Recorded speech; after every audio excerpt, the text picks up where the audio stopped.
มากเลยครับพี่ดิวที่มีโอกาสได้มาสัมภาษณ์พี่นะครับขอบคุณแก๊ปมากเหมือนกันครับที่ยังคิดถึงพี่อยู่ครับพยายา คิ ม ดถึงตลอดนะพี่หลายหลังแล้วเนาะใช่ครับผมขอแสดงความยินดีก่อนแล้วกันนะครับเพราะว่าทางสตูดิโอของพี่เองเนี่ยก็เพิ่งได้รับรางวัลที่ World Architecture Festival มานะครับซึ่งนั้นก็เป็นรางวัลการออกแบบห้างสรรพสินค้าด้วยแล้วก็ส่วนตัวผมจะรู้สึกว่าแบบผมชื่นชมที่พี่โอ๋และพี่ดิวสามารถออกแบบบ้านรวมถึงอาคารได้หลากหลายมากคือมีทั้งบ้านพักส่วนตัวนะฮะมีเป็นแบบ Office Building หรืออาคารสาธารณะครับแล้วก็ล่าสุดยังไปได้รางวัลจากห้างมาอีกด้วยฮะขอบคุณมากครับครับผมดีใจกับออฟฟิศแล้วก็คนในทีมเหมือนกันรวมถึงเจ้าของโครงการด้วยครับผมก็วันนี้มาที่บ้านหลังนึงนะครับที่ชื่อว่า Residency ครับซึ่งบ้านหลังนี้เนี่ยจะอยู่ในพื้นที่ที่มันติดกับสนามกอล์ฟเลยครับแบ็กกราวด์เป็นยังไงบ้างฮะเรื่องของพื้นที่ของคอนเท็กซ์อะไรแบบนี้ครับครับเหมือนกับตอนที่เราได้รับบรีฟจากโอนเนอร์แล้วก็พอเข้ามาดูไซต์อะครับก็เห็นถึง potential ของบ้านเนาะเพราะว่าเจ้าของเขาซื้อที่ได้ค่อนข้างดีคือมีด้านที่ติดกับบ้านข้างๆเนี่ยแค่ด้านเดียวแล้วก็มีด้านหน้าที่ติดกับถนนครับแต่ว่าเหมือนกับด้านหลังทั้งหมดเนี่ยจะล้อมรอบไปด้วยสนามกอล์ฟเลี้ยวมาจนถึงด้านข้างของตัวบ้านด้วยนะครับก็เลยคิดว่าเรามี potential ที่จะเหมือนกับทำให้บ้านเนี่ยมันเกิดมุมมองที่ดีครับแล้วก็น่าสนใจได้เยอะครับผมครับแต่ว่าบ้านหลังนี้เนี่ยถ้าเกิดว่าขับรถผ่านไปผ่านมาเราจะรู้สึกว่าเหมือนเป็นบ้านโมเดิร์นที่ดูเรียบๆนะฮะอาจจะเห็นส่วนโค้งบ้างแต่ถ้าเกิดว่าเราบินได้หรือว่าเราบินโดรนเนี่ยแล้วมองขึ้นไปจากแปลนด้านบนจะเห็นว่าโอ้โหจริงๆมันมีส่วนโค้งเยอะมากเลยนะครับก็เลยอยากถามพี่ว่าในแนวคิดการดีไซน์ที่มันเกิดฟอร์มแบบนี้เนี่ยมันมาจากอะไรครับพี่เป็นไอเดียเริ่มต้นว่าเราอยากให้บ้านที่มองจากด้านหน้าเนี่ยมันดูค่อนข้างทึบเพื่อสร้างให้เกิด privacy เวลาขับรถเข้ามาจากด้านหน้าเนี่ยก็เลยเหมือนกับเป็นเหมือนแกลเลอรี่ไม่ใช่ภาพลักษณ์ของบ้านพักอาศัยทั่วๆไปแต่พอเข้ามาข้างในแล้วเนี่ยถึงจะเห็นถึงความโปร่งความที่เจ้าของเนี่ยเขาอยู่ร่วมกับธรรมชาตินะครับซึ่งไอตัวเรื่องของความโค้งที่เกิดขึ้นเนี่ยอาจจะต้องเริ่มเล่าจากเรื่องของการสร้างแกนเหมือนกับเป็นแกนธรรมชาติที่เราอยากจะเอาพื้นที่อยู่อาศัยของบ้านในแต่ละส่วนเนี่ยเข้ามา attach ติดกับแกนตัวนี้อันนี้คือจุดเริ่มต้นนะครับแล้วก็เราอยากสร้างให้เกิดความน่าสนใจด้วยการเอาผนังทึบที่เป็นผนังโค้งเนี่ยมันเหมือนโอบเอาธรรมชาติเข้ามาอยู่ข้างในสเปซของบ้านก็เลยเกิดเป็นที่มาของฟอร์มที่โค้งขึ้นตอนที่เราอยู่ในบ้านเนี่ยตอนอยู่ชั้น1เนี่ยจะเห็นถึงความเชื่อมต่อของพื้นที่อยู่อาศัยกับธรรมชาติเนี่ยค่อนข้างเต็มที่ในขณะที่เราอยู่ชั้น2เนี่ยเราจะได้ทั้ง privacy แล้วก็ผนังทึบที่โอบเอาความเป็นพื้นที่สีเขียวอะครับเข้ามาอยู่ในห้องครับผมครับจริงๆเมื่อกี้ก็มีโอกาสได้เข้าไปเดินดูกับพี่ดิวแล้วครับก็ต้องยอมรับว่าคือข้างในสเปซมันเซอร์ไพรส์มากๆธรรมชาติมันจะเหมือนสอดแทรกเข้ามาในหลายๆส่วนเลยแล้วก็อีกอย่างนึงที่ผมรู้สึกสนใจคือตัวบ้านเนี่ยมันจะมีลักษณะเหมือนเป็นหลายๆก้อนที่แยกออกจากกันใช่ไหมพี่แต่ว่ามันจะมีบางส่วนที่มันเชื่อมต่อกันด้วยพื้นที่สีเขียวหรือเปล่าใช่ครับอันนี้เกิดจากโจทย์ตอนที่เราทำความเข้าใจวิธีการอยู่อาศัยของเจ้าของบ้านว่าเขาอยากมีพื้นที่ที่แชร์กันแต่เขาก็อยากมีพื้นที่ส่วนตัวทั้งของคุณแม่ของสามีภรรยาแล้วก็ของคุณลูกๆด้วยนะครับเราก็เลยเลือกที่จะแบ่งให้ฟังก์ชันของแต่ละคนเนี่ยมีลักษณะเป็นก้อนของใครของมันแต่เราอยากเชื่อมเขาเข้าด้วยกันด้วยตัวพื้นที่สีเขียวหรือแกนที่อยู่ตรงกลางครับผมก็เลยเป็นที่มาของก้อนอาคารต่างๆที่เชื่อมกันแล้วไอ้ตัวความโค้งที่เกิดขึ้นจากคอนเซปต์ของการโอบเอาธรรมชาติเข้ามาข้างในเนี่ยมันสร้างให้เกิด circulation ที่มันโฟลว์ขึ้นแล้วมันก็เหมือนกับไหลไปยังพื้นที่ต่างๆแล้วก็เป็น circulation ที่ล้อมรอบไปด้วยพื้นที่สีเขียวด้วยครับครับโอเคเดี๋ยวผมให้พี่ดิวพาไปดูตรงนี้นึงครับที่พี่บอกเป็นแกนกลางในส่วนของคอร์ดซึ่งมันจะยิงจากตรงหน้าบ้านตรงนี้ไปถึงหลังบ้านเลยใช่ไหมครับใช่ครับ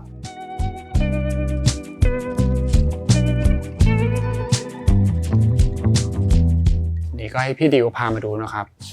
ตรงนี้จะเห็นภาพชัดเจนนะฮะแต่ว่ามันจะไม่ได้เป็นพื้นที่ที่เป็น outdoor หมดนะฮะอย่างที่เรามองเห็นในบางส่วนก็คือจะเป็นพื้นที่ในบ้านด้วย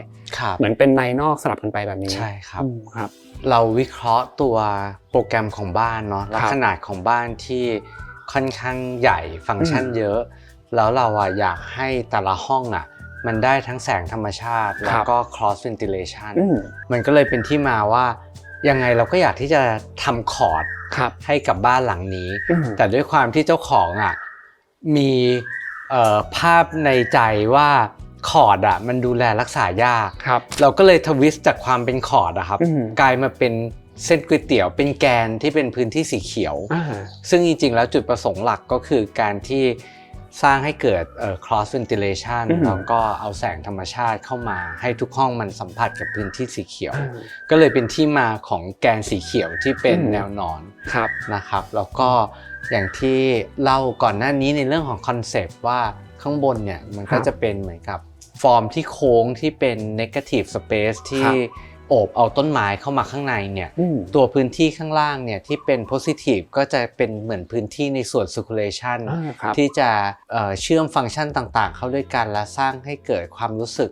เชื่อมต่อระหว่าง indoor outdoor ด้วยครับจริงๆต้องอธิบายนิดนึงว่าpositive กับ negative เนี่ยถ้าเกิดให้ทุกคนมองจากแบรนด์เนี่ย positive คือพื้นที่ที่เราใช้งานเป็นทางเดินหรือพื้นที่ห้องต่างๆส่วน negative คือพื้นที่ที่เราคว้านออกใช่ไหมฮะมันก็จะเป็นพื้นที่ว่างแล้วเราก็ใส่ต้นไม้หรือพื้นที่สีเขียวเข้าไปใช่ครับแต่ว่าพอฟังที่พี่ดิวเล่าแล้วเนี่ยทำให้ผมเห็นภาพอย่างหนึ่งว่าจริงๆบ้านหลังนี้คือพื้นที่มันแผ่ออกมันน่ากว้างมากๆเลยนะครับจากหน้าบ้านไปหลังบ้านเนี่ยโหก็เป็นแบบหลาย10 เมตรอยู่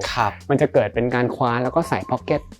เข้าไปย่อยๆเพื่อให้ทุกห้องเนี่ยมันได้เชื่อมโยงธรรมชาติจริงๆนะใช่ครับแต่ว่าในการที่คว้านของพี่เนี่ยก็จะไม่ได้คว้านเป็นเหลี่ยมๆแข็งๆก็ทำให้โค้งแล้วมันก็เกิดโฟลว์แล้วก็เดี๋ยวถ้าเข้าไปในบ้านก็จะเห็นเลยว่าแต่ละส่วนมันดูลื่นไหลไปหมดเลยนะครับผมใช่ครับก็ถือว่าเป็นหนึ่งแนวคิดที่น่าสนใจทีนี้ถ้าเกิดให้พี่ดิวพูดถึงเรื่อง exterior design ฮะว่าแบบทำไมถึงออกมาเป็นโทนสีแบบนี้รวมถึงวิธีการเลือกวัสดุ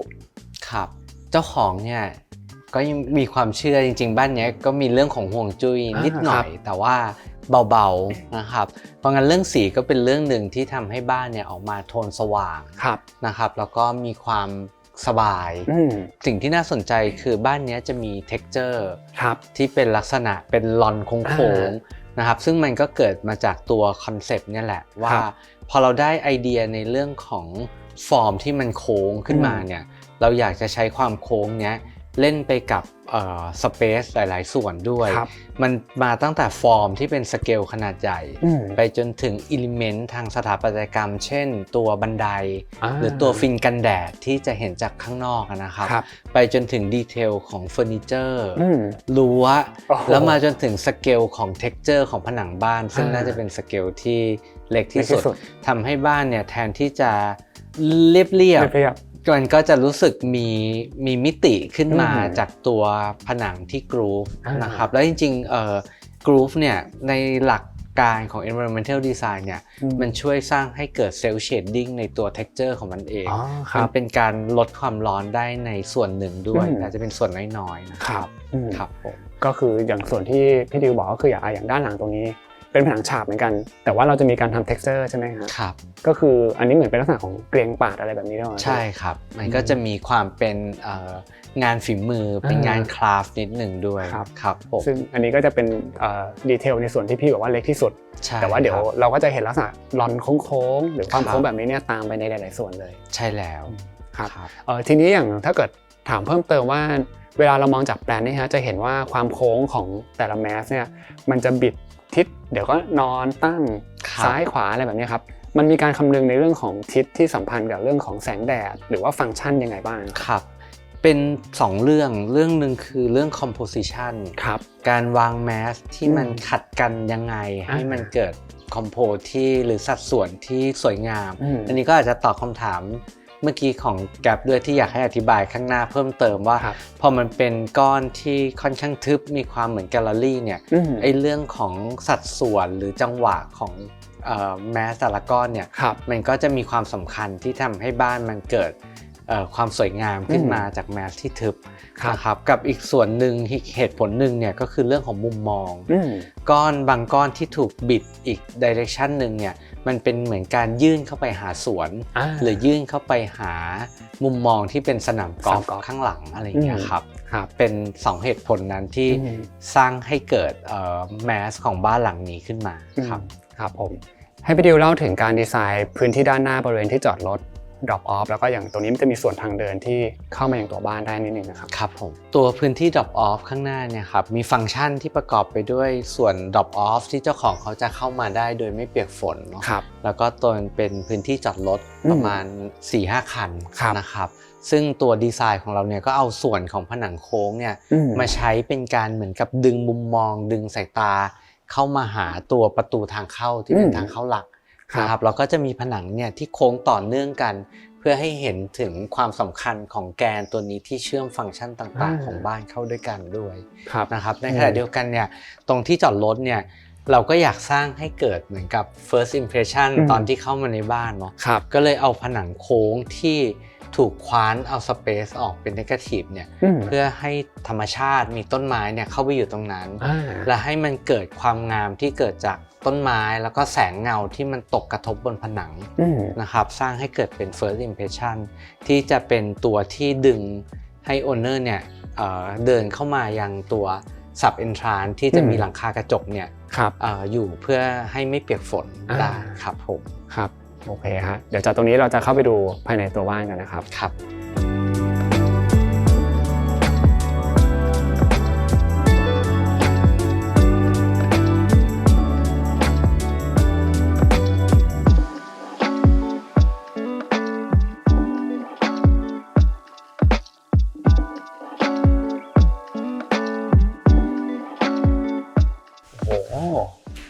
เข้ามาแล้วบ้านมันดูโปร่งมากเลยนะฮะต่างจากหน้าบ้านเยอะเลย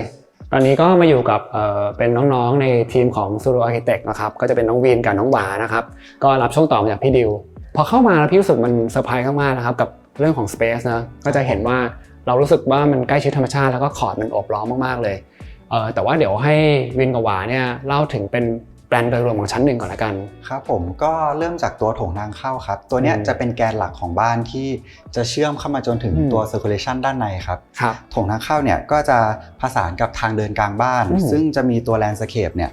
เป็นตัว integrate ให้กับบรรยากาศทางเดินเนี่ยเข้าไปจนถึงด้านในบ้านโดยที่เราจะแบ่งตัวโถงบันไดเนี่ยอยู่ทางซ้ายครับแล้วก็ตัว living room เนี่ยอยู่ทางขวาครับก็คือพอเข้ามาปุ๊บเนี่ยมันจะแยก2ฝั่งนี้ก่อนเลยใช่ครับโดยที่ตัวโถงทางเข้ากับบันไดแล้วก็ living room เนี่ยครับมันจะมีพื้นที่ระหว่างตรงกลางเป็นสวนครับที่ใช้แบ่งฟังก์ชันครับครับจริงๆก็จะเห็นว่าสวนมันแทรกคว้านเข้ามาหรือว่ามันสอดแทรกเข้ามาอยู่ในทุกๆส่วนเลยนะครับใช่ครับแล้วถ้าจากบันไดไปฝั่งนี้จะมีห้องอะไรบ้างฮะตรงนั้นก็จะเป็นโซนที่ private ขึ้นครับก็จะมีตัวที่เป็นห้องแมวครับห้องพระแล้วก็ด้านในสุดเนี่ยจะเป็นห้องของคุณแม่ครับก็จะต้องการความเป็น privacy สูงสุดก็จะอยู่ด้านในสุดครับครับโอเคทีนี้อยากจะย้อนมาลงดีเทลในส่วนของพื้นที่โถงต้อนรับหรือว่าโฟเย่นิดหนึ่งนะครับตรงนี้ก็จะเห็นว่าพอเราเข้ามาผนังมันจะมีความโค้งเลยนะแล้วก็ texture ดูน่าสนใจที่สำคัญคือมันมีสกายไลท์ด้วยเล่าให้ฟังถึงการออกแบบมุมนี้นะครับได้ค่ะจริงๆถ้าเกิดว่าเข้ามาตรงส่วนแรกของบ้านนะคะก็คือเราอยากจะให้มันเป็น first impression เลยค่ะมันก็เลยเหมือนระเบิด space ให้มันเป็น double level ค่ะแล้วการที่เรามีสกายไลท์ด้านบนนะคะก็คือจะเป็นเชฟที่โค้งล้อไปกับตัวฟอร์มของบ้านเราเลยซึ่งจริงๆแสงตรงนี้ค่ะค่อนข้างดีเลยในแต่ละช่วงเวลาเนี่ยมันจะลงมาไม่เหมือนกัน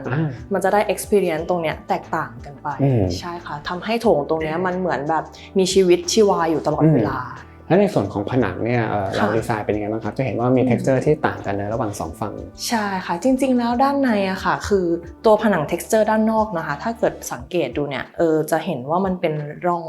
เป็นลายครูดใช่ไหมคะจริงๆอะตัว texture เราก็คือเหมือนดีไซน์จากตัวเชฟบ้านเราที่เป็นลักษณะตัวโค้งนี้โค้ง4ใช่แต่ว่าอันนี้เราเอามาเล่นเป็นแพทเทิร์นที่มันเล็กลงใช่แต่ว่าเหมือนข้างในอะค่ะเราอยากได้ feeling ที่มันซอฟต์ลงนะคะแล้วก็ต่อเนื่องกันมากขึ้นเราเลยเปลี่ยนตรงนี้ให้เป็นสี texture แบบที่ธรรมชาติสีออกวอร์มๆค่ะให้บรรยากาศตรงนี้มันดูอบอุ่นขึ้นมาแล้วก็พอต่อเนื่องมาก็จะเห็นว่าจริงๆตัวโค้งอ่ะมันก็จะมีลักษณะโค้งที่แบบบางทีโค้งเข้าโค้งออกอะไรมันจะดูโฟลว์ไปหมดเลยนะฮะแล้วก็พอเชื่อมมาพื้นที่ตรงกลางตรงนี้เราก็จะเริ่มเห็นแล้วว่าในระดับของผนังโค้งอ่ะมันไม่ได้แค่ชั้น1จริงๆมองไปชั้น2มันก็ยังเกิดเส้นสายที่โค้งต่อกันตลอดอีกอย่างหนึ่งก็คือพื้นที่ส่วนขอบเนี่ยมันจะเป็นพื้นที่ขอบที่อยู่ outdoor นะแล้วก็จะมีประตูปิดกั้นตลอดใช่จะไม่ได้เป็นพื้นที่ semi outdoor หรือว่าพื้นที่ที่เราสัมผัสกับภายนอกโดยตรงอยากให้ลงดีเทลถึงขอบที่เราเห็นมันจะแบ่งออกเป็นกี่ส่วนยังไงบ้างนะฮะ ตัวส่วนของเราเนี่ยเราได้มีการแบ่งออกเป็น3ส่วนครับเพื่อให้มันตอบสนองกับฟังก์ชันของแต่ละส่วนครับโดยอาจจะเริ่มจากตัวโถงทางเข้าครับก็จะมีส่วนเนี่ยที่เป็นตัวเวลคัมก่อนอันดับแรกครับต่อมาก็จะเข้ามาจนถึงตัวที่เป็นลิฟวิ่งด้านในครับตรงบริเวณตัวที่เป็นโถงบันไดครับก็จะมีสวนที่แบบใช้เวลคัมอีกจุดหนึ่งครับแล้วก็ด้านในสุดเนี่ยจะมีสวนที่ต่อเนื่องกับตัวห้องนั่งเล่นครับครับเดี๋ยวตอนนี้ให้วินกับหวาพาเข้าไปดูด้านในต่อนะครับ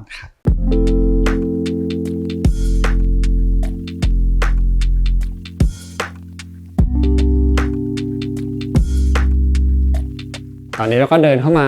พื้นที่ส่วนของ Living Dining Pantry นะครับโหวิวดีมากนะครับอันนี้มันเห็นแบบเหมือนคอร์ดล้อมรอบเรา3ด้านเลยนะอย่างพื้นที่ตรงนี้ได้มีการดีไซน์ไว้ยังไงบ้างครับแล้วก็คำนึงถึงเรื่องของมุมมองหรือว่าเรื่องของทิศแดดลมยังไงบ้างค่ะจริงๆตรงนี้เราออกแบบคำนึงกับทิศโดยตรงเลยค่ะใช่ถ้าสังเกตดูค่ะคืออันนี้มันจะเป็นตัวคอร์ดที่เราเหมือนสร้างขึ้นมาเพื่อโอบล้อมเอาธรรมชาติเนี่ยเข้ามาอยู่ใกล้ๆเราซึ่งพวกนี้มันจะเป็นเหมือนพ็อกเก็ตการ์เด้นเล็กๆนะคะที่อยู่ด้านในแต่ด้านหลังเนี่ยที่มันติดกับสนามกอล์ฟอะค่ะเราต้องการเปิดวิวมุมมองให้กว้างเพราะฉะนั้นส่วนด้านหลังเนี่ยเราจะเปิดโล่งเพื่อให้มันคอนเน็กเหมือนเราไปยืมวิวสนามกอล์ฟแล้วดึงกลับเข้ามาอีกทีนึงอะไรเงี้ยค่ะใช่แล้วก็ด้วยความที่ด้านเนี้ยมันเป็นด้านที่เฟซไปทางทิศตะวันตกเฉียงใต้ทิศเนี้ยก็คือจะมีแดดค่อนข้างแรงเพราะฉะนั้นเนี่ยเราก็ดีไซน์ในเชิงที่ว่าทั้งในตัว architecture เราเนี่ยมีการเซตถอยกลับมาเพื่อให้เกิดเฉดร่มเงานะคะแล้วก็ปลูกต้นไม้เสริมเพิ่มเพราะฉะนั้นทำให้บริเวณพื้นที่ตรงเนี้ยเราสามารถอยู่ได้ทั้งวันโดยที่มันไม่ร้อนเลยค่ะใช่ทีนี้เดี๋ยวเราจะลงดีเทลในพื้นที่2ส่วนก่อนนะครับก็คือ dining กับ pantryให้พูดถึงการตกแต่งนิดนึงจะเห็นว่าโทนสีตรงนี้ค่อนข้างเข้มเลยนะครับใช่ค่ะก็คือ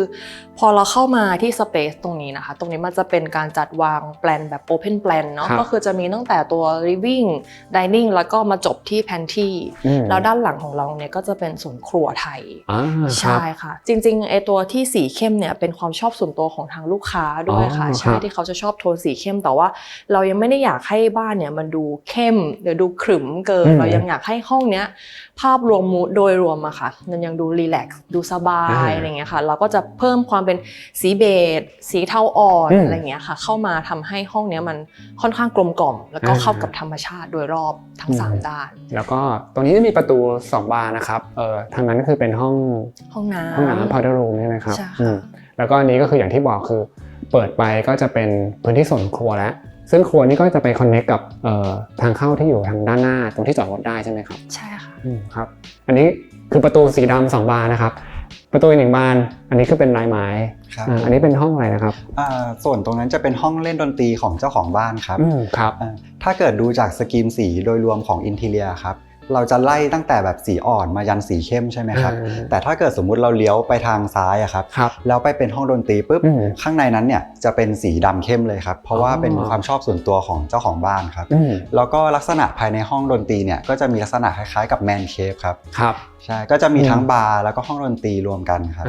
อีกเหตุผลหนึ่งที่ตัวห้องดนตรีต้องมาอยู่ตรงนี้ครับเพื่อแยกโซนที่เป็นแบบคนอื่นที่จะเข้ามาจากข้างนอกได้แล้วก็ห่างจากตัวที่เป็นโซน private ด้านหลังครับครับ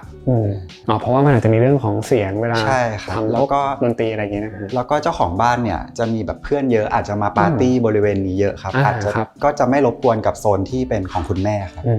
ก็เหมือนจะแยกกันคนละปีกเลยใช่ครับแต่ว่าจริงๆแล้วตำแหน่งของห้องดนตรีเองเนี่ยก็จะเห็นว่าเหมือนพอมันหักมาอีกมุมนึงเนี่ยมันก็จะได้วิวของสนามกอล์ฟเหมือนกันใช่ไหมครับใช่ค่ะได้วิวจริงๆตอนที่เราออกแบบอยากให้ทุกห้องทุกฟังก์ชันเห็นวิวสวนหมดเลยถ้าเกิดดูเนี่ยทุกห้องจะมีพื้นที่สีเขียวแทรกเข้าไปอยู่ทุกห้องเลยค่ะ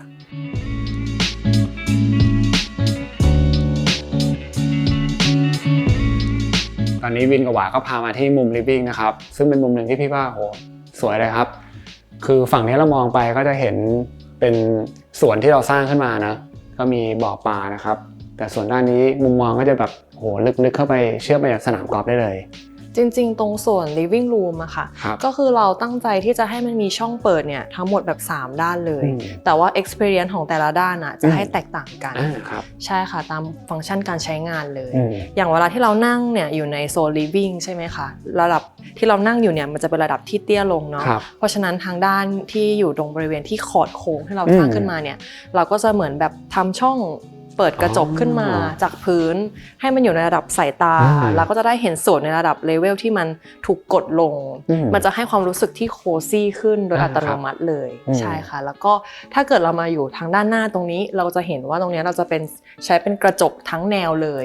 ใช่ค่ะเพื่อที่เราอยากจะให้เห็นวิวเนี่ยมันเหมือนมองเราดูแบบลึกไกลออกไปแล้วปลายสายตาเนี่ยเราเป็นเหมือนบ่อปลาคาร์ฟใช่ค่ะซึ่งปลาคาร์ฟเนี่ยจริงๆน่ะเป็นสัตว์ที่ทางโอนเนอร์ชอบและรักมากๆเหมือนเราทำสวนตรงนี้ค่อนข้างใหญ่แล้วก็ทำให้มันเมิร์จไปกับตัวแบบพวกต้นไม้อะไรอย่างเงี้ยค่ะให้มันดูเต็มพื้นที่ตรงนี้ไปเลยใช่ค่ะแล้วก็จะมีพวกระเบียงเทเรสไม้ค่ะที่เราสามารถเดินเพื่อเชื่อมต่อไปยังสวนเนี่ยได้ทั้งรอบบ้านเลยใช่ค่ะตรงด้านหลังเนี่ยก็คือทางเดินไม้เนี่ยจะสามารถเชื่อมไปตรงพาวิเลียนข้างหลัง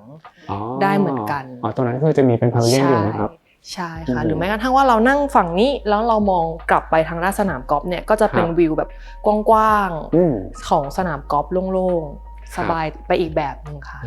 ใช่ประตูบานเลื่อนก็จะอยู่ทางฝั่งนี้หมดเลยนะครับใช่ใช่แล้วก็ในส่วนรูปแบบของตัวพื้นของตัวแลนด์สเคปอะค่ะเราก็มีการออกแบบการใช้งานที่มันต่างกันด้วยจะเห็นว่าเราจะมีทั้งพื้นเด็กไม้พื้นกรวดแล้วก็พื้นหญ้าใช่ค่ะอย่างพื้นกรวดเนี่ยด้วยความที่บ้านหลังเนี่ยเราเลี้ยงน้องแมวแล้วก็จะให้เหมือนเป็นส่วนที่น้องแมวอะได้มาใช้งานในส่วนกรวดค่ะส่วนหญ้าตรงนี้ก็คือจะให้เป็นพวกเราเนี่ยแหละใช้งานกันแล้วก็เด็กๆเนี่ยสามารถมาวิ่งเล่นอะไรอย่างเงี้ยได้สัมผัสกับหญ้าจริงๆฟีลลิ่งมันก็จะดีกว่าก็ถือว่าเป็นมุมหนึ่งที่พี่ว่าอิ่มนะครับเราก็แบบสามารถเสพธรรมชาติได้แบบเต็มอิ่มเลยใช่นั่งได้ทั้งวันส่วนตัว lighting ครับด้วยความที่ห้องเนี้ยมันเป็นห้อง open plan ครับตัวไฟเนี่ยเราเลยไม่อยากให้มันมีเยอะมากครับเราก็เลยจะใช้เป็นซ้ายขวาเป็นแท็กไลท์ครับตัวนี้คือมันก็จะสามารถ adjust ปรับองศาให้สามารถส่องไปยังพื้นที่โซนต่างๆได้ก็ถือว่าแนวทางการวางไลติ้งก็จะค่อนข้างคลีนนะครับมันก็จะเป็นแค่เส้นแยกซ้ายขวาเท่านั้นใช่ครับตรงกลางก็จะมีแบบเล็กๆไม่ได้มีเยอะเท่าไหร่นะครับ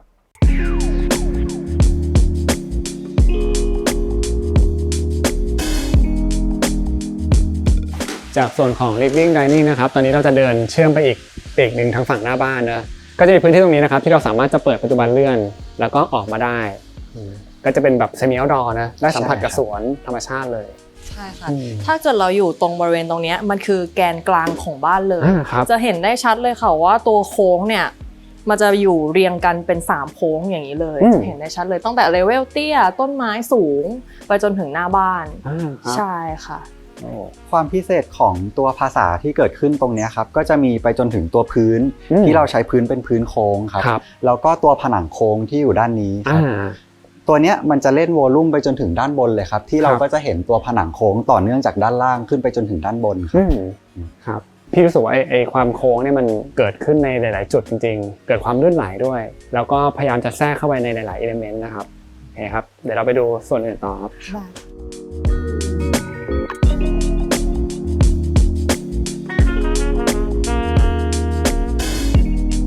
ตอนนี้เราก็เดินเข้ามาในพื้นที่ส่วนโถงบันไดนะครับซึ่งตรงนี้เนี่ยจริงๆมันจะเชื่อมกับพื้นที่ส่วนโถงตรงกลางที่เรายืนคุยกันตอนแรกตั้งแต่เข้ามาที่บ้านนะครับ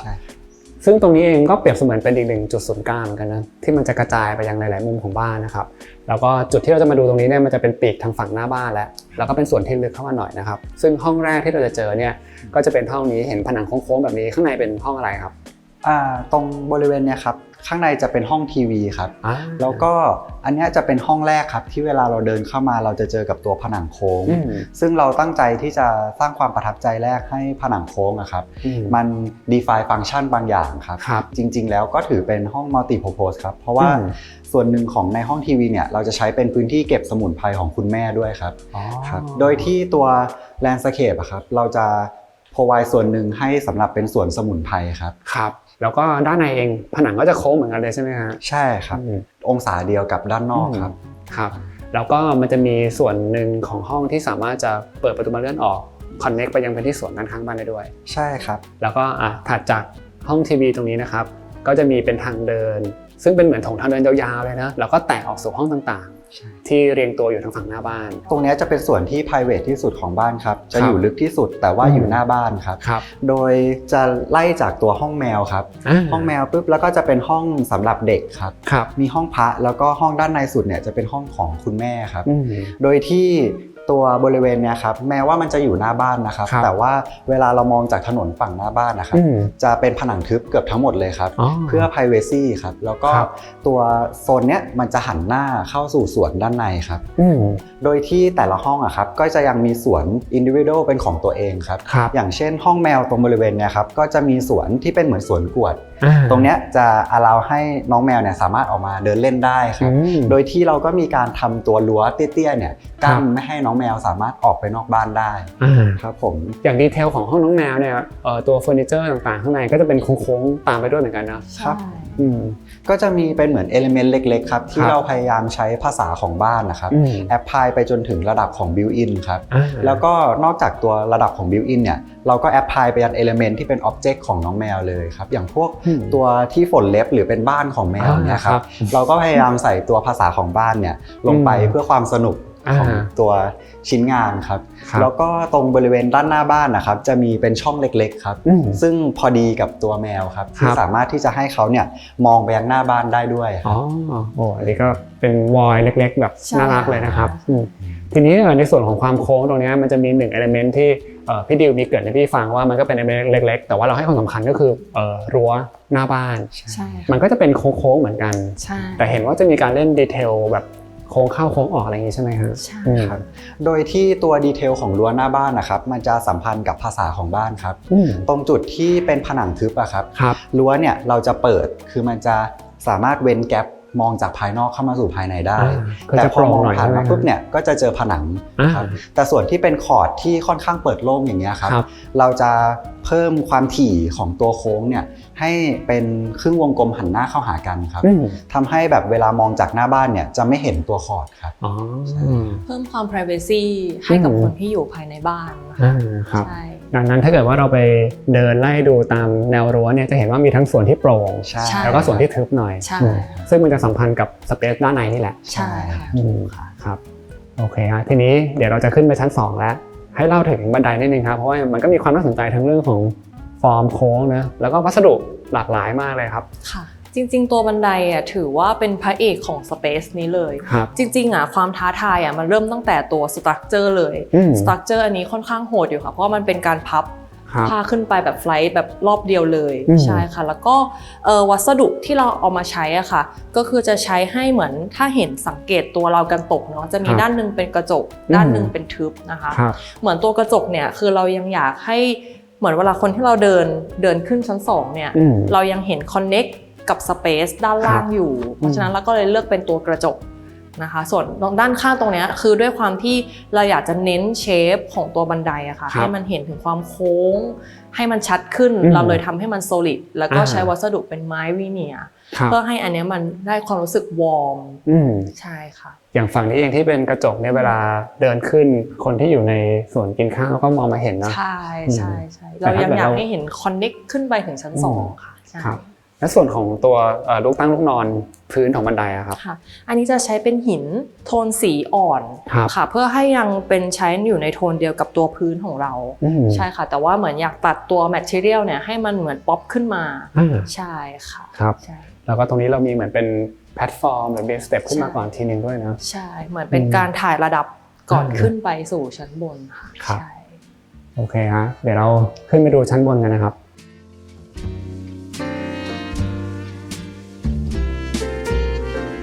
ตอนเดินนี่มันจะเห็นแบบขอดอยู่โดยรอบเลยนะใช่ค่ะแล้วก็ถ้ามุมนี้ก็จะเห็นเป็นเหมือนต้นไม้เป็นยอดไม้ที่อยู่กับตัวผนังโค้งเราเหมือนมันขนาบ2ฝั่งเลยนะใช่ก็เป็นโค้งใช่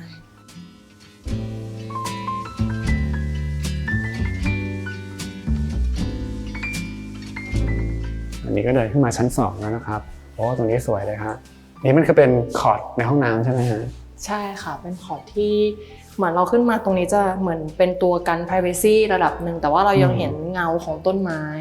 ซึ่งด้านหลังตรงนี้ก็จะเป็นเหมือน master bathroom ค่ะใช่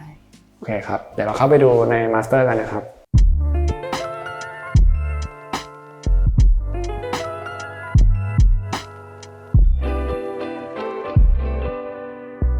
ตอนนี้วินกับหวานก็พาเข้ามาใน Master Bedroom แล้วนะครับเมื่อกี้ตอนที่เราขึ้นบันไดมาเนี่ยก็จะเห็นว่ามันมีทางที่แยกออกไปหลายฝั่งเหมือนกันแต่ว่าตอนนี้เราอยู่ที่ปีกฝั่งหนึ่งซึ่งจะเป็นห้องนอนหลักเลยนะครับใช่ครับตรงปีกเนี่ยครับจะเป็นฝั่งที่เป็น Master Bedroom ครับแต่ว่าความพิเศษของบ้านหลังนี้คือเราจะมีเป็น Double Master Bedroom ครับโดยที่ทั้งฝั่งนี้แล้วก็อีกฝั่งหนึ่งครับจะถูกเชื่อมกันด้วยห้องน้ำครับครับก็คือจริงๆประตูทางเข้าเข้าได้2ฝั่งเลยใช่ครับแล้วก็มาเชื่อมมาที่ห้องน้ำตรงกลางใช่ครับก็ตรงนี้ก็จะเห็นว่าไซส์ค่อนข้างใหญ่เลยนะครับแล้วก็มุมมองที่ด้านหลังของเราเนี่ยก็คือจะเป็นสนามกอล์ฟเลยตัววิวหลักของเราจะอยู่ทางทิศตะวันตกเฉียงใต้ครับคราวนี้เราก็เลยเซตให้ระเบียงของแต่ละห้องครับมีความลึกไม่น้อยกว่า 1.5 ครับเพื่อกันแดดด้วยครับแล้วก็ยังได้วิวของสนามกอล์ฟเนี่ยเต็มๆด้วยครับอันนี้ก็ถือว่าเป็นส่วนสำคัญกันนะครับใช่ครับแล้วก็อย่างหนึ่งที่พี่รู้สึกว่าน่าสนใจคือเวลาที่เราอยู่ตรงระเบียงไม่ว่าจะอยู่จุดไหนก็ตามเนี่ยแล้วเรามองไปเราก็จะเห็นแมสของตัวอาคารห้องอื่นที่มันยื่นออกมาใช่ซึ่งถ้าเกิดว่าเรากลับไปตั้งแต่ตอนที่คุยกับพี่ดิวตอนแรกก็จะเห็นว่าตัวบ้านเนี่ยมันจะแบ่งออกเป็นแมสหลายส่วนนะซึ่งมันก็จะเหมือนเป็นมีส่วนที่มันยืดแขนยืดขาออกไปใช่ครับมันจะถูกแบ่งเป็นสัดส่วนเหมือนคอร์เตอร์ใครคอร์เตอร์มันอะไรอย่างเงี้ยค่ะใช่มันก็จะไม่ได้เป็นบ้านที่เป็นสี่เหลี่ยมหรือเป็นกล่องๆนะใช่แล้วสุดท้ายเนี่ยเราก็จะมารวบเข้าหาตรงกลางใช่แล้วก็เปิดวิวออกไปข้างนอกใช่ค่ะครับทีนี้ในส่วนของห้องนอนล่ะครับมีโจทย์หรือมี requirement อะไรจากเจ้าของบ้านเป็นพิเศษไหมครับก็จะมีอย่างหนึ่งครับที่เป็นความชอบของเจ้าของบ้านครับโดยที่คุณผู้ชายเนี่ยเขาจะชอบสีเข้มส่วนทางคุณผู้หญิงเนี่ยเขาจะชอบสีอ่อนครับลักษณะคาแรคเตอร์ของ Master Bedroom ของแต่ละห้องครับก็เลยจะไม่เหมือนกันครับโดยทางปีกเนี่ยที่เรายืนอยู่เนี่ยก็จะมีความเข้มครับลักษณะของการใช้ทั้ง wallpaper แล้วก็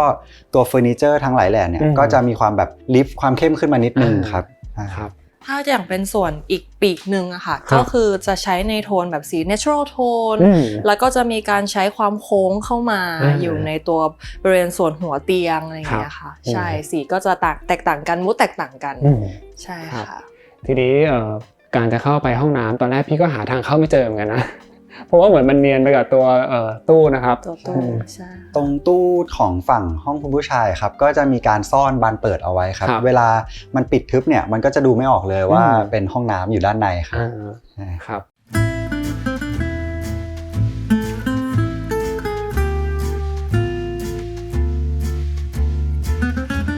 ตอนนี้เราก็เดินเข้ามาในห้องน้ำแล้วนะครับโอ้เป็นห้องน้ำที่สวยเลยค่ะแล้วก็พี่ชอบการวางแปลนนะค่ะจริงๆในแปลนในห้องน้ำก็จะแบ่งสัดส่วนกันอย่างชัดเจนนะคะก็คือจะมีส่วนแห้งแล้วก็ส่วนเปียกอยู่2ฝากของโค้งใช่ค่ะแล้วก็ห้องน้ำมันก็จะมีดีไซน์ส่วนโค้งอย่างที่บอกนะอย่างอันที่เคาน์เตอร์หลังหน้า His and Her ก็ดีไซน์เป็นโค้งๆอะไรอย่างเงี้ยใช่เป็นโค้งใช่ค่ะแล้วก็ผนังมันก็จะเชื่อมไปกับตรงนี้ที่เป็นผนังกระจกในส่วนของบาร์ทับนี่นะครับใช่แล้วก็ตัวบาร์ทับเนี่ยเรายังอยากให้เหมือนตอนที่เราอยู่ในอ่างอะค่ะก็ยังได้วิวแล้วก็แสงธรรมชาติอยู่ค่ะตรงนี้มันก็จะเป็นเหมือนคอร์ดที่มันเกิดจากส่วนโค้งของตัวก้อนแมส2อันมาเจอกันแล้วมันเป็นส่วน negative space แล้วเราก็เหมือนเทิร์นไอตัว negative space เนี่ยมาเป็นสวนใช่ค่ะครับซึ่งตรงนี้เราจะเห็นว่าเป็นผนังกระจกก็คือตรงที่เมื่อกี้เราเดินขึ้นบันไดมาแล้วเราเดินผ่านแต่ว่าก็ไม่ต้องกังวลเรื่องของความแบบโป๊หรืออะไรเพราะว่าจริงๆกระจกมันจะเป็นแบบเหมือนคุนๆหน่อยใช่ค่ะครับแต่ก็มันไปเกิดเอฟเฟกต์ตรงนั้นที่แบบสวยงามนะเวลาแสงส่องผ่านไปนะครับใช่ค่ะแล้วก็ถ้าเกิดดูเนี่ยระหว่างห้องนอน2ห้องเนี่ยมันก็จะมีเป็น walk-in closet ที่ขั้นไว้ใช่ไหมครับใช่ค่ะอย่างตรงนั้นก็จะเป็น walk-in closet ของทางคุณผู้ชายนะครับตรงนี้ก็เป็นของคุณผู้หญิงใช่เหมือนตรงนี้เหมือนเป็นแกนทางเชื่อมเลยใช่ค่ะเพราะฉะนั้นตรงห้องน้ำเนี่ยเราก็จะดีไซน์ค่อนข้างแบบละเอียดนิดนึงเพราะว่าเป็นพื้นที่เชื่อมระหว่าง2ปีกนะคะแล้วก็สร้างคาแรคเตอร์ให้มันโดดเด่นจะมีความเป็นแบบนูโตรอยู่ตรงกลางระหว่างสีขาวสีดำครับใช่ครับเหมือนมาเจอกันพอดีตรงห้องน้ำครับแล้วก็อีกอย่างนึงที่พี่ชอบคือส่วนว่าเป็นคอนเซ็ปต์ของอีกห้องนึงเนี่ยตรงนี้คือเรามีทำเป็นเหมือนพ็อกเก็ตเป็นคอร์ดออกมาด้วยนะใช่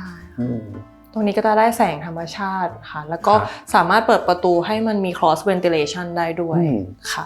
โอเคครับเดี๋ยวจากตรงนี้เราจะเดินมาดูอีกปีกหนึ่งของชั้น2กันนะครับได้ค่ะโอเคค่ะ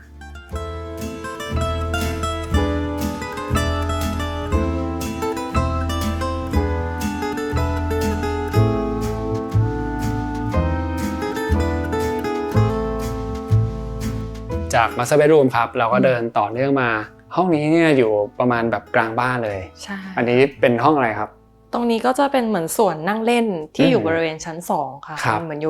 อนเป็นจุดศูนย์กลางของบ้านบริเวณชั้น2เลยใช่ค่ะครับซึ่งตรงนี้เองมันก็จะมีพื้นที่ที่เชื่อมต่อกับเป็นระเบียงได้เป็นระเบียงด้านนอกใช่ค่ะก็คือจริงๆอ่ะเวลาที่เรานั่งอยู่ตรงบริเวณห้องนี้ค่ะคือเราก็จะสามารถ take view ได้บริเวณทางด้านซ้ายนะคะที่จะเป็นระเบียงเปิดออกไปเนาะแล้วก็จะเห็นวิวของสวนกอล์ฟสนามกอล์ฟของเราแล้วพอเราเหมือนหันกลับมาอีกด้านนึงอะค่ะก็จะเห็นเป็นเหมือนสวนโค้งที่มันมีสวนด้านล่างของเราอะขึ้นมาอย่างที่บอกคือเราต้องการให้มันมีความ privacy ในบริเวณชั้น2เนาะตรงนี้ผนังโค้งเราก็จะเป็นผนังทึบเพื่อเป็นแบ็กกราวด์ให้กับตัวต้นไม้ของเราการจัดวางเฟอร์นิเจอร์ค่ะก็คือจะสามารถนั่งได้เฟซเข้าหาตรงนี้ทั้งสวนแล้วก็ทางระเบียงใช่ค่ะก็คือได้รอบด้านเลยอันนี้ก็คือตั้งใจเลือกเป็นโซฟาแบบที่มันแบบนั่งโดยรอบได้เลยใช่ใช่ครับใช่อันนี้จริงๆมันจะเป็นคอร์ดหน้าบ้านเลยนะถ้าเกิดว่าใครยังจำได้อยู่ก็จะเป็นทั้งคอร์ดที่พี่คุยกับพี่ดิวแล้วก็คุยกับน้องทั้ง2คนด้วยนะครับแต่ว่าจุดที่น่าสนใจก็คืออย่างที่เราบอกว่าข้างล่างมันจะมีความโปร่งแต่บนชั้น2มันจะกลายเป็นส่วนที่ทึบแทนใช่ครับแล้วก็เห็นว่าในแนวทางการออกแบบ Space ภายในระหว่างชั้น1กับชั้น2มันมีความต่างกันด้วยใช่ไหมครับใช่ครับผมก็อย่างถ้าเกิดตอนเราเดินที่ชั้นล่างชั้น1นะครับมันจะมีความค่อนข้างมองทะลุหากันได้สเปซแต่ละสเปซมีความเชื่อมโยงกันครับแต่พอเราขึ้นมาจนถึงชั้น2เนี่ยเราจะเริ่มต้องการความ private มากขึ้นครับแต่ละโซนที่เป็นห้องนอนนะครับก็เลยจะมองไม่เห็นกันจะเลือกที่จะเปิดมุมมองออกไปทางสนามกอล์ฟแทนครับก็ถือว่ามันก็จะเป็นคนละแนวคิดเพราะว่ามันเกิดจากรูปแบบการใช้ชีวิตที่มันต่างกันคนละชั้นด้วยนะใช่ครับครับ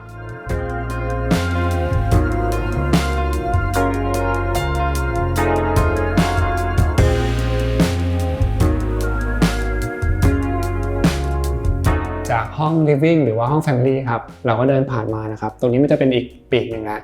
ซึ่งปีกฝั่งนี้ก็จะเป็นโถงทางเดินยาวๆครับแล้วก็แตกสู่ห้องเหมือนกันอันนี้คือเป็นมีห้องอะไรบ้างนะตรงส่วนนี้ก็จะมีเป็นยิมครับแล้วก็จะเป็นห้องนอนของลูกอีกห้องหนึ่ง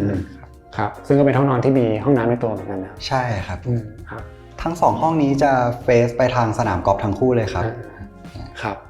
ทีนี้อีกอย่างหนึ่งที่อยากพูดถึงคือตรงโถงทางเดินตรงนี้ส่วนตัวพี่รู้สึกว่ามันเป็นจุดที่มีความสำคัญเหมือนกันเพราะว่าพี่จะเห็นตั้งแต่ตอนเข้าบ้านมาเลยนะใช่ครับก็โดยที่ปีกเนี่ยครับแม้ว่ามันจะเป็นปีกสุดท้ายที่อยู่ในบ้านที่ลึกสุดอะครับแต่ว่าในขณะเดียวกันเวลาเราขับรถเข้าบ้านนะครับก็จะเห็นก้อนนี้เป็นอันดับแรกครับ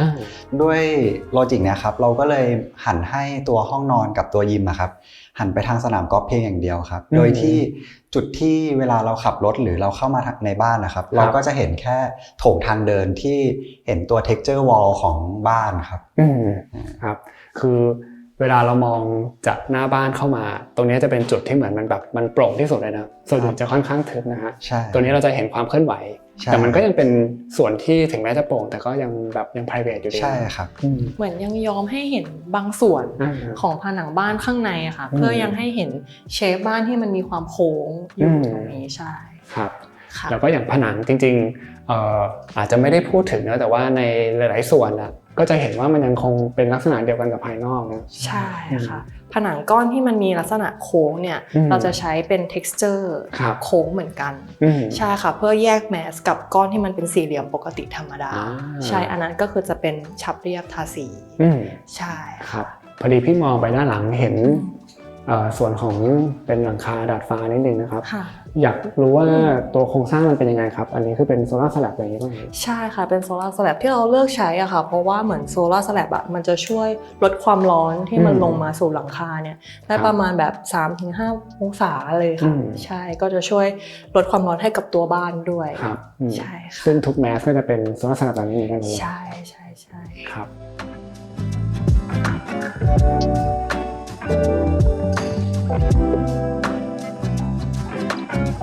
หลังจากดูบ้านกับน้องๆเสร็จครับก็กลับมาเจอพี่ดิวอีกครั้งหนึ่งครับก็เป็นช่วงปิดท้ายคลิปครับก็ชวนพี่ดิวมานั่งริมบ่อปลาคาร์ฟครับตรงนี้ก็บรรยากาศดีมากเลยครับพี่การแลนด์สเคปก็คือเป็นของทางพี่ก้องครับฟิลแลนด์สเคปนะครับก็จะออกมาเป็นแบบมีความทรอปิคอลแน่นๆเลยนะครับพอได้ทำบ้านหลังนี้เสร็จเรียบร้อยแล้วพี่ดิวมีอะไรที่อยาก แชร์เพื่อให้แบบคนที่ดูอยู่ได้แบบเรียนรู้ไปด้วยครับเพราะว่าจริงๆเมื่อกี้ก็มีคุยกันว่าก่อนจะมาเป็นดีไซน์แบบนี้ก็มีสกีมก่อนหน้าที่มันก็ไม่ได้เป็นโค้งๆเป็นเหลี่ยมๆเลยด้วยใช่ไหมใช่เลยระหว่างทำเขาก็มีคำถามว่าบ้านที่มันโค้งๆเนี่ยมันจัดเฟอร์นิเจอร์ยากไหมซึ่งเราก็ต้องทำทั้งเรนเดอริงทั้งโมเดลทั้งออปชันในการจัดวางเลเยอร์เฟอร์นิเจอร์เนี่ยเพื่อไปคอนวินเขาว่ามันสามารถทำให้พื้นที่เนี้ยมันลงตัวกับเส้นโค้งได้นะและสิ่งที่เกิดขึ้นหลังจากนั้นอีกก็คือว่าเวลาเส้นโค้งมันมาต่อกับเส้นตรงอะครับมันจะเกิดมุมแหลมขึ้นแล้วเราจะจัดการกับมุมแหลมอันนั้นยังไงให้ไม่เกิดซอกให้ความเป็นฟอร์มของเส้นโค้งเนี่ยมันยัง complete มันยังเห็นได้ชัดอยู่ซึ่งจะเห็นจากดีเทลของบ้านที่มันจะเป็นกระจกเข้ามาชนแต่กระจกเนี่ยแทนที่จะตรงกับผนังโค้งเลยแล้วเกิดซอกมันก็จะมีการหักเป็นมุมเข้ามาเพื่อให้ซอกที่อยู่ในบ้านเนี่ยครับมันยังใหญ่พอที่จะทำความสะอาดได้ครับผมเรื่องเหล่านี้ที่มันมาพร้อมกับดีไซน์ที่เราในฐานะสถาปนิกก็ต้องแก้ปัญหาให้เจ้าของบ้านให้เขาอยู่ได้จริงๆโดยไม่มีปัญหาเพราะไม่งั้นถ้าเกิดเราเอาแค่แบบความสวยงามหรือความน่าสนใจเข้ามาแต่เขาต้องมารับกับจริงครับ consequence ที่เกิดขึ้นเนี่ยมันก็น่าจะไม่ใช่งานออกแบบที่ดีครับผมครับด้วยความที่แนวคิดของบ้านหลังนี้เนี่ยมันจะแยกออกเป็นแมสหลายก้อนใช่ไหมครับแล้วก็แต่ละก้อนแยกจากกันซึ่งข้อดีก็คือเราสามารถทำให้มันเกิด concentration ได้แสงธรรมชาติเข้าได้ถึงหลายจุดแต่ว่าตัวบ้านเนี่ยมันก็จะเหมือนกับว่ามีเส้นรอบรูปเยอะขึ้นนะจะไม่ได้เป็นแค่สี่เหลี่ยมธรรมดาพอมันเป็นแมสแยกหลายก้อนแบบเนี้ยถ้ามองในแง่ของการก่อสร้างระยะเวลาหรือว่าอย่างคอสมันมากขึ้นไหมคะหรือว่าจริงๆก็พอๆกันจริงๆมากขึ้นครับเพราะว่า surface มันเยอะขึ้นแต่ว่าพี่มองว่าผลที่ได้กลับมาคือบรรยากาศที่ไม่ว่าเราจะอยู่มุมไหนของบ้านเราสามารถมองเห็นธรรมชาติหรือใกล้ชิดกับมันได้หมดคิดว่าจริงๆมันขึ้นอยู่กับบริบทด้วยถ้าเกิดเราได้ที่ไม่ได้กว้างไม่ใช่เป็นคอนเทกต์แบบนี้เนี่ยเราก็อาจจะไม่สามารถทำอาคารในคอนเซปต์ที่เป็นแมสที่กระจายตัวออกมาได้เหมือนกันครับผมแต่ว่าสิ่งสำคัญคือการที่เราคุยกับลูกค้าอย่างตรงไปตรงมาแล้วก็จริงใจว่าการที่เขาได้ดีไซน์แบบนี้เขาแลกกับอะไรมาบ้างเช่นต้องขอใช้กระจกโค้งนะไม่งั้นมันจะเห็นภาพที่ไม่ค่อยสวยงามหรือว่าเซอร์เฟซมันจะเยอะขึ้นนะค่าก่อสร้างมันอาจจะสูงขึ้นแต่พี่ว่าอย่างที่บอกคือสิ่งสำคัญคือเราบาลานซ์มันยังไงให้อยู่ในบัดเจ็ตที่เจ้าของรับได้ครับ